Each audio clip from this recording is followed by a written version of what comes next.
Hi guys! Welcome to my YouTube channel po. New day, new video po tayo ngayon. Pag-usapan po natin syempre po ang pagdating po ng ating June 2026 SSS pension. Ayan po, sa ating mga SSS pensioners po, abang-abang na po mamayang tanghali po or mamayang gabi po dahil darating na po iyan sa inyong mga ATM accounts guys. Ayan po, dahil may mga bangko po tayo na mas maaga pong nagre-release po.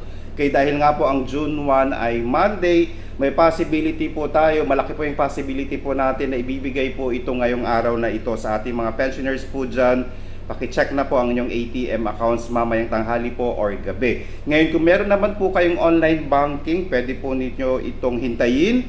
Kung may mga notifications na po kayong dumating sa inyong mga cellphone, i-check na po iyon para po malaman po natin kung dumating na po ito sa inyong ATM accounts. At syempre po, huwag po natin kalimutang mag-comply ng ACOP or Annual Confirmation of Pensioner po para hindi po masuspend ang inyong monthly pension. At pakicheck po ang inyong mga ATM cards kung ito po ay malapit na pong mag-expire, then pumunta po kayo sa pinakamalapit po na bangko po ninyo para po magkaroon ng bago pong ATM card. Kasi nga po, isa rin po yung na rason kung bakit hindi nyo po makukuha o hindi nyo po mailalabas sa inyong mga ATM card ang inyong monthly pension. Sana po nakatulong po ako. Please do not forget to subscribe, like, and share para po lagi po kayong updated sa ating mga videos. Maraming salamat po and stay safe. Bye-bye!